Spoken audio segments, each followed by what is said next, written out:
But Yvonne, as we were just discussing video games, I would like to discuss with you the PlayStation Store shutdown of 2021. What a horrible tragedy that is upon us. Sony has announced that they're going to shut down the PlayStation Vita, PlayStation 3, and PSP, the PlayStation Portable stores. So you'll no longer be able to purchase games on those stores by the end of the summer. Of course, there will be more warnings in the future, so do not worry. You can still buy those games currently. But they've announced the official dates on a PlayStation blog post, and you'll still be able to download the games that you've already purchased. But this is a very alarming thing to me, at least, and for the future of preservation of digital preservation of video games, because this was a large library of games that you could access through these systems. Talk to me about it, Vaughn. Yeah, I think gaming is one of the more unusual mediums in terms of its preservation, right? Because you have books that, like a book that's published and is in book form will never not be able to be read unless it gets to the point where it's so decrepit that you can't turn the pages, right? Mm-hmm. But we think about the modern media as something that is lossless. So anything that gets turned out, you can go in the Wayback Machine for a website or rip a DVD or whatever. Even VHSs can be transitioned into DVDs and then ripped. And you never think, like, if something in the modern era is created, it will be lost. However, gaming is one of those things where it's such a unique architecture to be able to play the game that if you lose that architecture, it will make it prohibitive or impossible to play that game again. So we think about the old-time NES games and things like that, and for the majority of us, until Nintendo re-released the NES or whatever, we were locked out of playing those games, either as a nostalgia thing for if you had been part of that generation, or as just going back as people who want to explore the history of gaming. Right. And as we go along, we're getting more and more of those segments of gaming architecture that we're getting locked out from. And I think it's one of, if not the only medium in which you can get locked out from being able to participate in even recent history. Like the PS3, the PSP, the PS Vita, like those are fairly recent technology, especially if we talk about the history of things. But lots of people who, let's say, got rid of their PS Vita or whatever are going to be locked out from ever being able to enjoy titles that were directed that way. And not to mention, like, I'm sure we'll get into it, but the developers who have been spending time to ensure that their gaming architecture can go across, like the software can match to all the different hardwares and be a playable game. And now this decision has come down from the heavens that we're not saving that. That's gone. It's kind of it's like a small scale. I don't want to call it a tragedy. I think a tragedy might be too much, but I'm lost for words of, like, it's a pretty sad event and a pretty telling event for the valuation of these items, that they feel so transient. Yeah, it's interesting. Sony, looking at Sony's philosophy on preserving and allowing. Let's be honest, right? These PlayStation 1 games are not our games, right? They're not as nostalgic as it. I'm specifically citing PlayStation 1 games because that's what I'm most interested in this collection of video games, aside from Metal Gear Solid 4, obviously, which I have on disc. Thank God. Jesus Christ. But yeah, so these PlayStation 1 games, which is what I'm most interested in, that put Sony, these games are not technically ours, right? I don't own these games, so I guess the argument can be made it's not our game, so why does it even matter whether or not I can play it? I guess if you think of it that way, but because even when you buy a game, you're not buying the game, you're buying a license to play that game, exactly, just in a digital or physical form. It is still a vastly more intriguing way of looking at an entertainment medium, because when you buy a book, you don't think like, I'm buying the license to read this book. Well, I guess you can think of it that way when you buy a digital book nowadays. I don't know if you... That is true. Even though you get a PDF, is that PDF readable on anything other than, say, the Kindle app? I guess when you purchase a book or whatever, Amazon Nook. I haven't purchased a digital book in a long time, so I don't know. Yeah, I don't purchase a lot of digital books, so I haven't opened one. I do a lot of Audible, but I don't do a lot of like... And that's definitely only openable through the Audible app, so you're just purchasing the license to listen to that file. So technically, I'm purchasing a subscription for credits. Yes, exactly. Exactly. So there's another layer removed there, but it's interesting to look through the philosophy that, even if you look at Nintendo's philosophy on this sort of situation, they have a huge library of old games, and Sony's philosophy on this, it looks like their graciousness to allow us to play these video games that they're holding behind the paywall of the PlayStation 3 and Vita and PSP stores, which are ancient stores at this point in terms of internet years, right? When you compare it to how Microsoft is approaching this, they have pretty much fully within their gaming library, which only goes back so far as the Xbox, which is one generation removed from the PlayStation. If you think about it, right? It came out during the generation of the GameCube, PS2, and Xbox era, and the PlayStation was just before that. So I think that's the golden era of console gaming, by the way. The PS2, Xbox, and GameCube. I agree. Yeah. I agree with that. But maybe that's because we're nostalgic for that, because we grew up. Those were our formative years when it came to video gaming, I would say.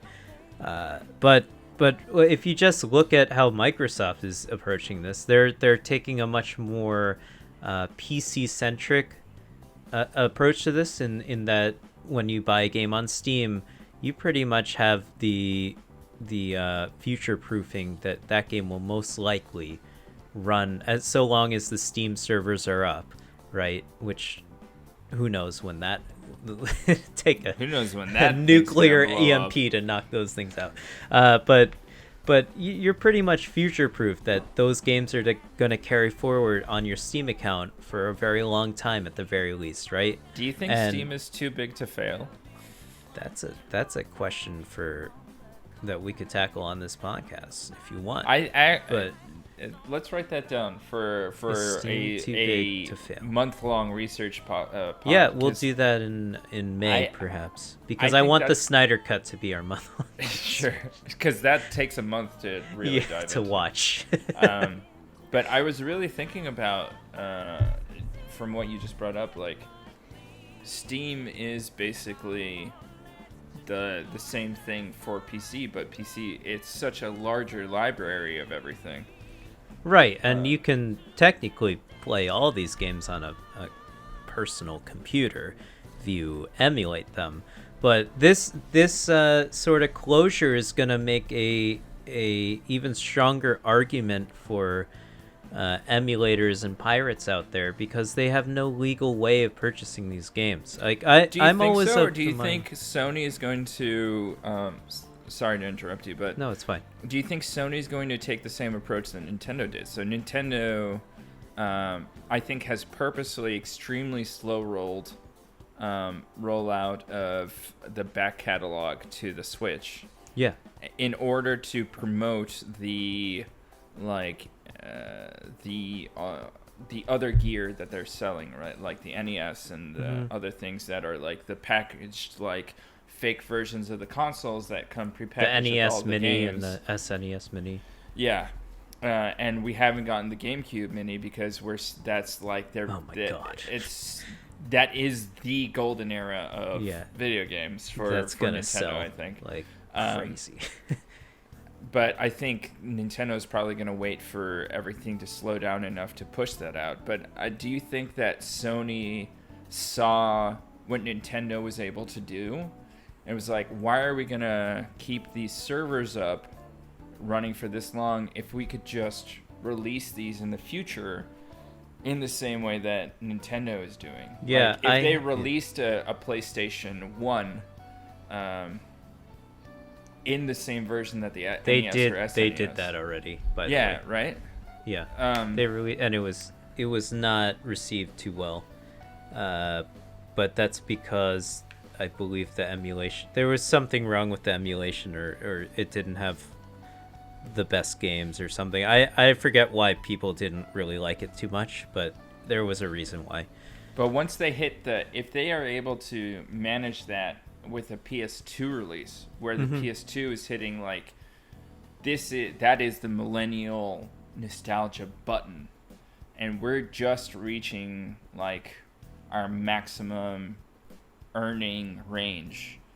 That's what I think Sony's going to be marketing for, is when they're cutting these systems off, is that they're pre-planning in the future for going to a Nintendo style re-release. Right. I don't necessarily think that they're going to do a physical piece of hardware, like the PlayStation Mini or the SNES Mini or the NES Mini. I think they're gearing up to release these games in a way on PS4 and PS5. I think they're gonna try to move them over. How's the PS5 experience been so far in terms of managing that? In terms of managing what? Like in terms of so the PS4, the original releases were. I thought that they still were PS3 backwards compatible. There is no PS3 backwards compatibility on PS4.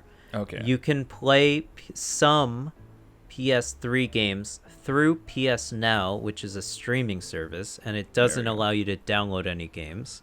And that selection is limited. For instance, you can play. I don't look through the PS Now catalog, but I was just listening to a PlayStation podcast, and they said you can play, for instance, Resistance 3, but you can't play Resistance 1 and 2, and I don't know why. And it's just like there are weird gaps in games in that respect on PS Now. I definitely know you cannot play Metal Gear Solid 4, which is what I was looking into it for, because I didn't want to have to break out the old PS3 to play it. But you can buy old versions of the Metal Gear Solid games that predate that. That's a great question. So you cannot play. The only way to play Metal Gear Solid 4, Guns of the Patriots, the best Metal Gear Solid game ever made, is on PlayStation 3. You have to have a disc, or you have to have the digital version of the game, which you'll still be able to download, allegedly, when the EMP drops or whatever. Well, at least they're still going to be running the servers then, I suppose? That's the thing. Yeah, so I guess they're going to allow you in some way to access the store to download it. They definitely have said in real text that you will still be able to download games that you've already purchased. I know that much. That's weird though, right? So it is weird. Are there so many people buying PSP and PS3 and PS Vita games, and there will be now?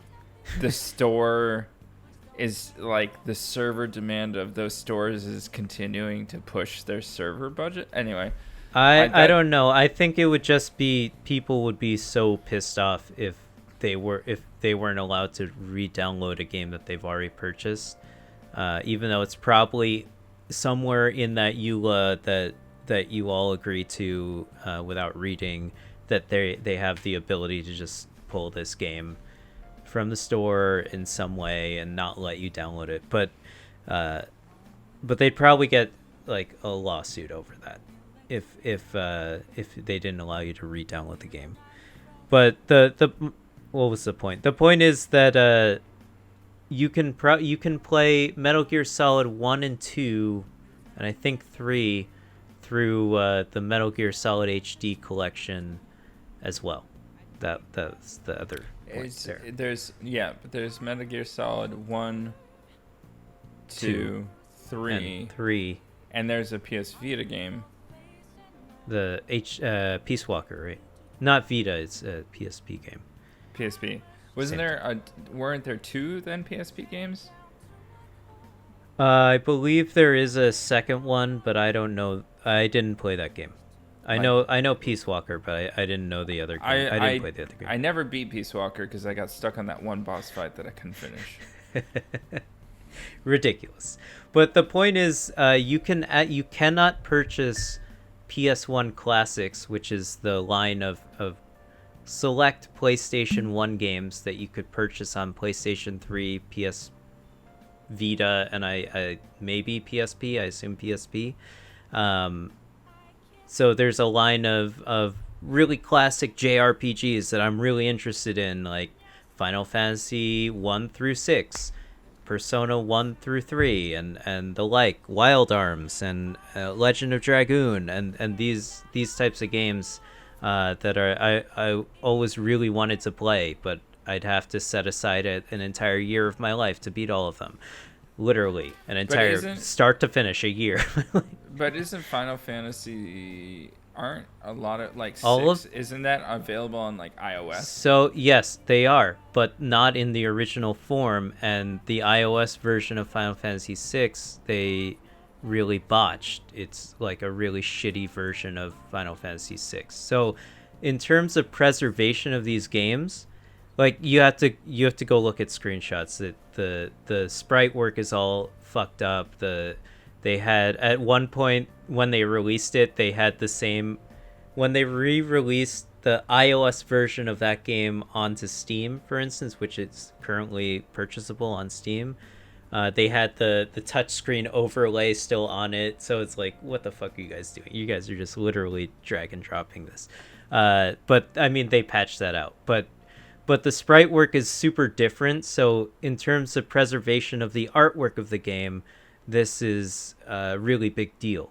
Especially in terms of my perspective, I do care about the artwork and how the games were originally intended to be played and that type of stuff, much in the same way you care about and also me to a certain extent when you stream a movie as opposed to like getting the 4K Ultra Blu-ray or the Blu-ray, like there's a certain and then watching it on a bigger screen and that type of thing.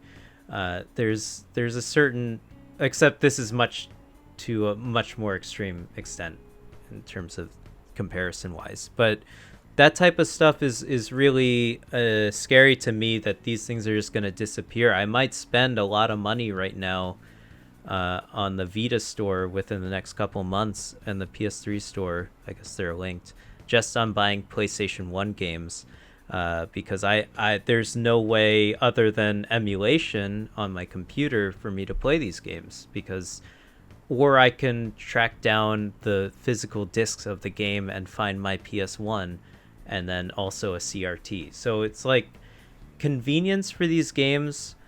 I think that again it comes back to that the philosophy of Sony and Nintendo as opposed to Microsoft in terms of backwards compatibility. Like Microsoft is taking a route that is sort of unifying everything and allowing you to play everything on anything that you want to play it on, and Sony is just saying fuck everyone, or at least it seems that way, and Nintendo to a certain extent is saying that you can only play the games that we want you to be able to play. And that's what I see from this. I also have hopes in the back of my mind saying, oh, they're just gonna open up a PlayStation 1 store on the PS5 now. That they're just shutting down the PS3, PSP, and PS Vita store because they don't want to run those servers, and they want to bring everyone to PS5 and just have it as going forward. PS5 is the future, whatever. I mean, that would push traffic, right? But I think so too. And also there have been rumors that there were patents filed by Sony to allow them to retroactively put trophy data and, you know, like the achievements into PS1 and PS2 I know games. What trophies are. All right, look, fuck you. You don't play video games, Vaughn. I'm just talking to you about video games. But yeah, I mean, those rumors have been stretched back like decades now. But I think recently they filed another patent about that sort of technology. So it's potentially there that they're thinking about it.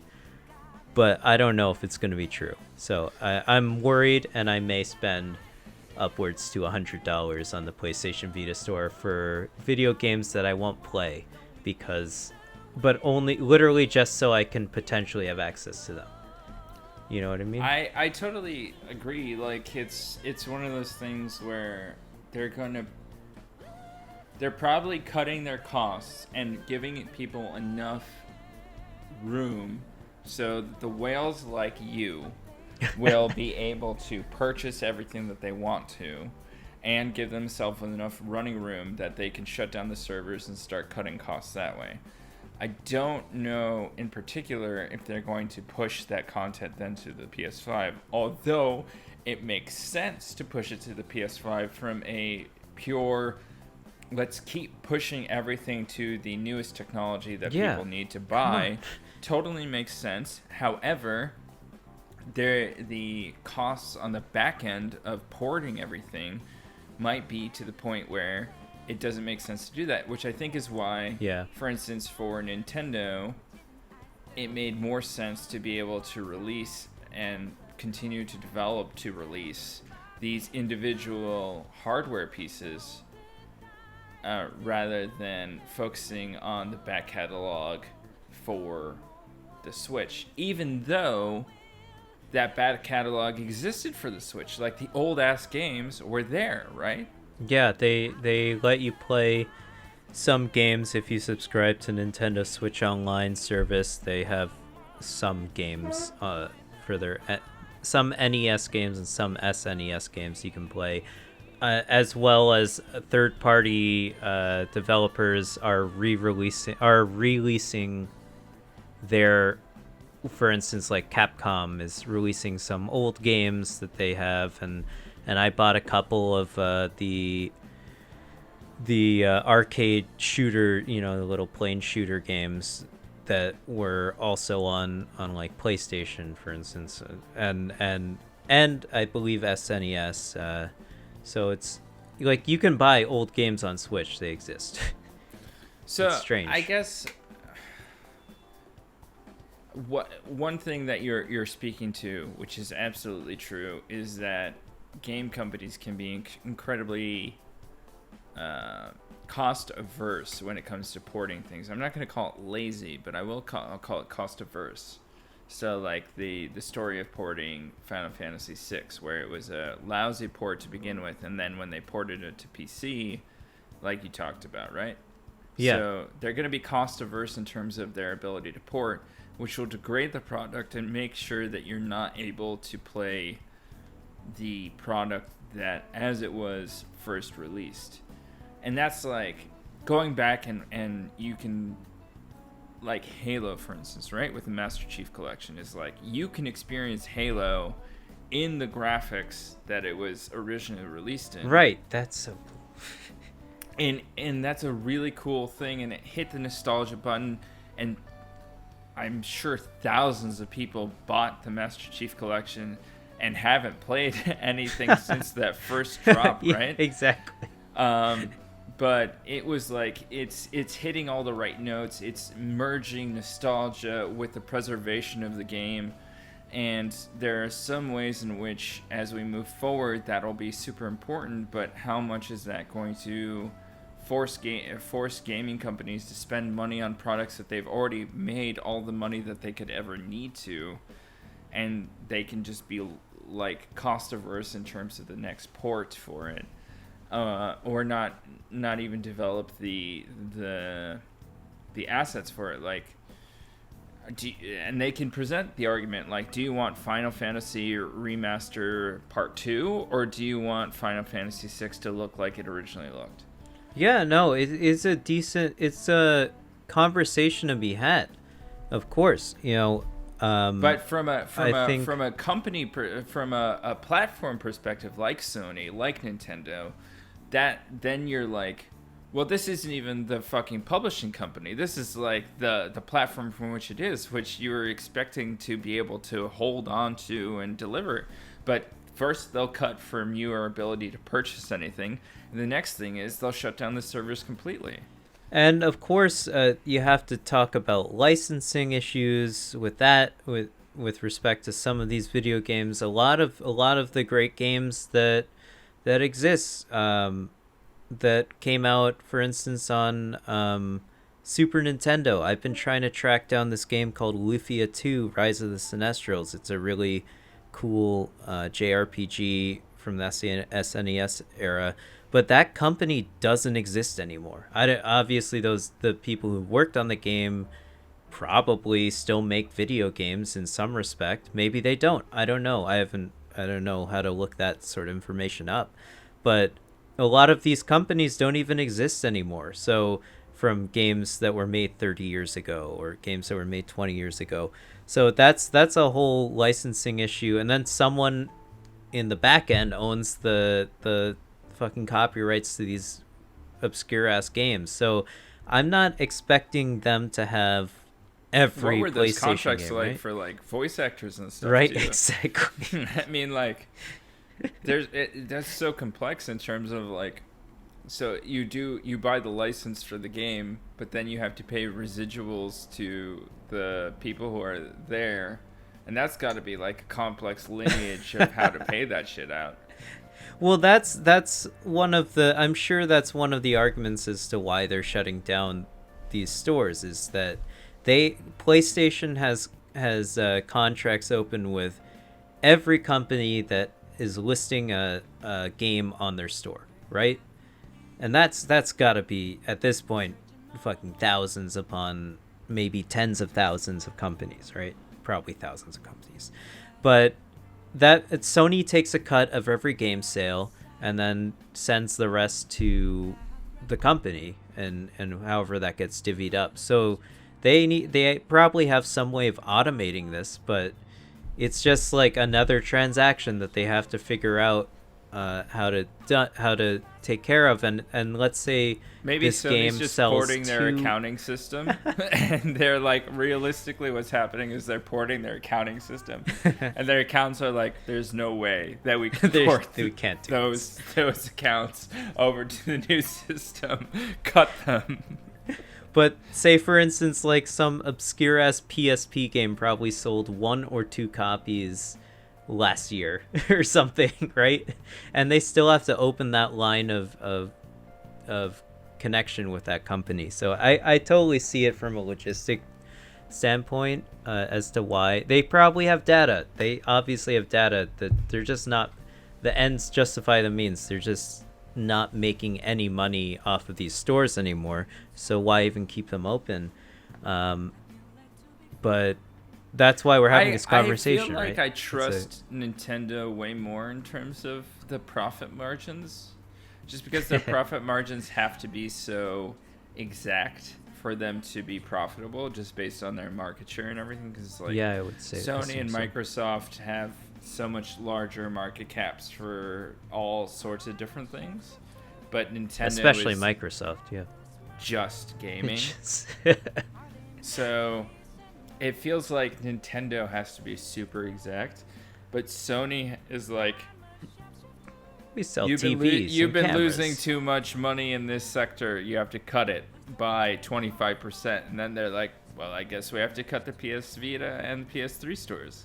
That's probably exactly true. I mean, Microsoft is probably losing money on their gaming division right now, but they're gaining Even in COVID, mind do you share or think? whatever.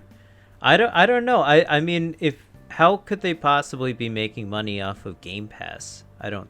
The sheer amount of video games they offer there is Because people will crazy. buy Game Pass and then not use it. That's what they're banking on, right? It's a subscription service. So I don't know. I'm worried about this future that video games are moving towards, PlayStation gaming specifically. I will probably spend a lot of money on my PS Vita in the coming weeks as I decide which games I want.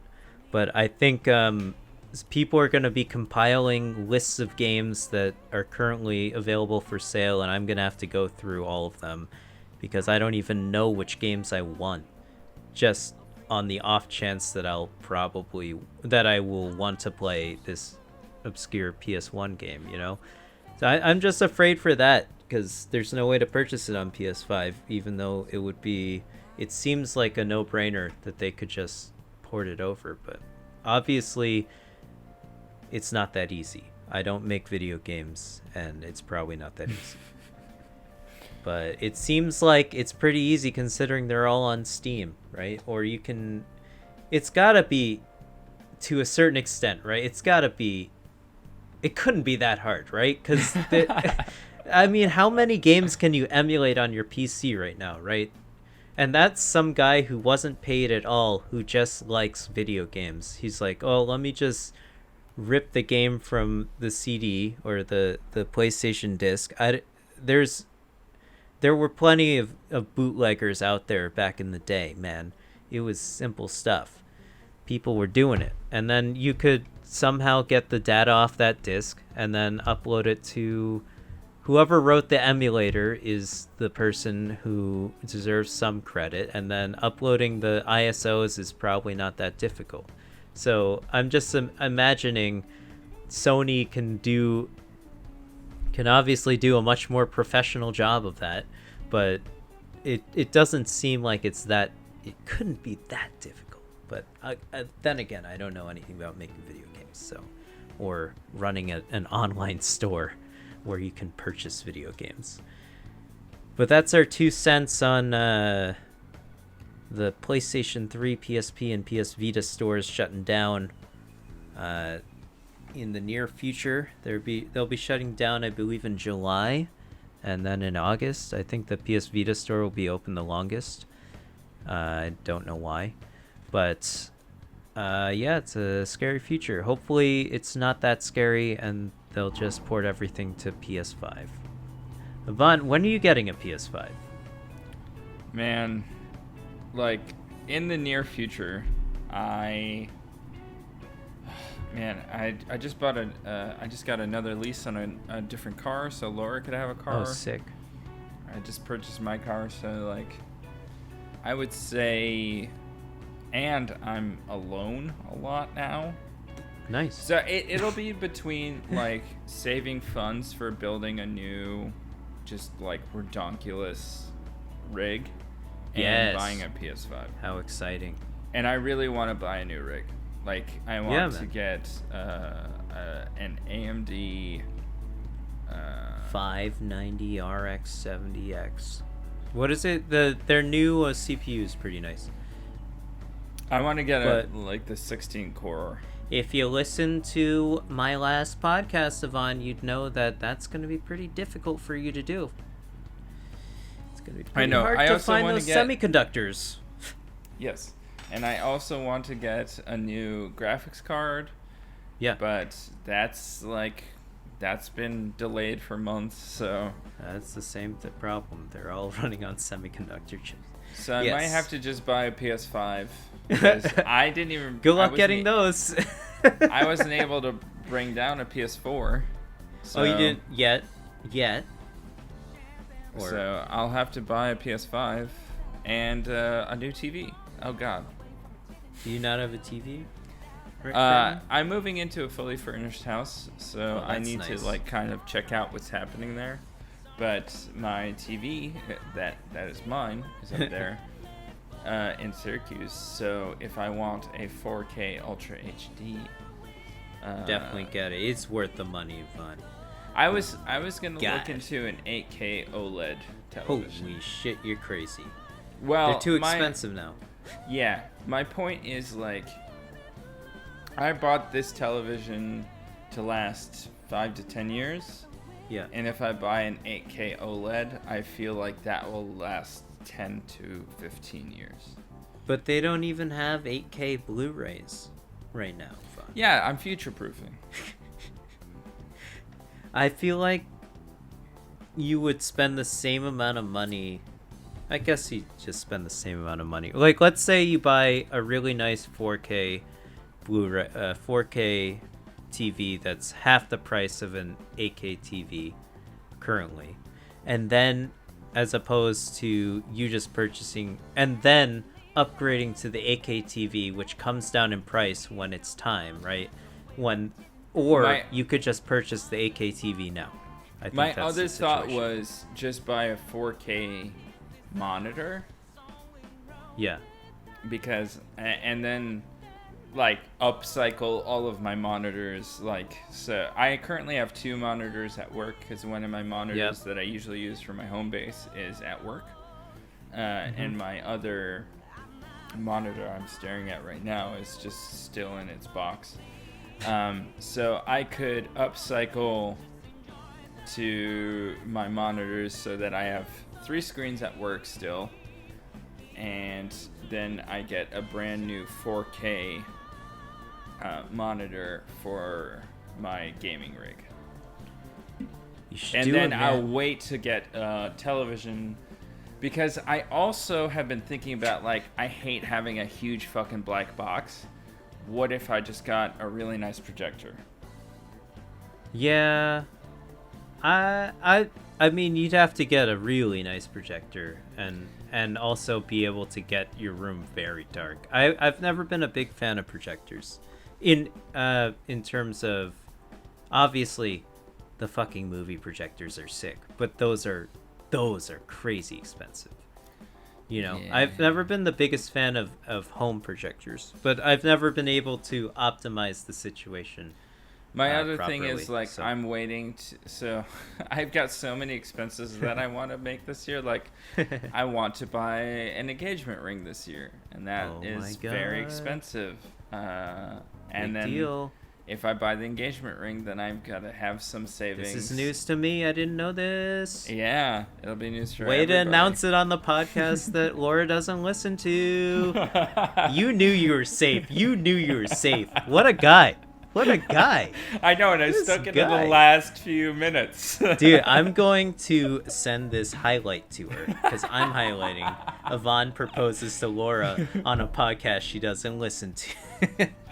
Oh my god, that would be the worst that Julien sent it through a text message. I have to track down her phone number. I don't even have her phone number. No, you don't. So I'm planning on buying an engagement ring by the end of the year. So I need That's really great save news. A lot of money, basically. So 10K. I told Laura like a fake number of expenses that I will incur during the year, because I'm going to save those expenses in order to buy an engagement ring. Oh, that's but cute. She doesn't know that was factored into the expenses. Joke's on you. She missed you so much she listened to the podcast for once. That would be really shitty, dude. You shouldn't have said that. You should have... Oh, God. As long as you don't clip this out into an individual individual video, there's no way in hell that Laura will listen to this. The chances of her listening to this segment. Laura, if you listen to this, text me right now and say, I love bananas. That's all you have to say, and that tells me you listen to this section of the pod. Unbelievable. Whoa. Well, with that, guys, we're going to end the podcast. I hope Laura didn't listen to this, even though it would be kind of romantic to be proposed to on a podcast in 2021. This is how you're going to propose to Nikki, huh? I'm not doing any proposing here at all. Thank you so much for listening to the Hungover Podcast. That's the man who's had this discussion. that is the exact intonation of a man who's had this discussion. Is like, no, absolutely not. And that's the end of the podcast. Everyone, thank you so much for listening. Goodbye. Bye.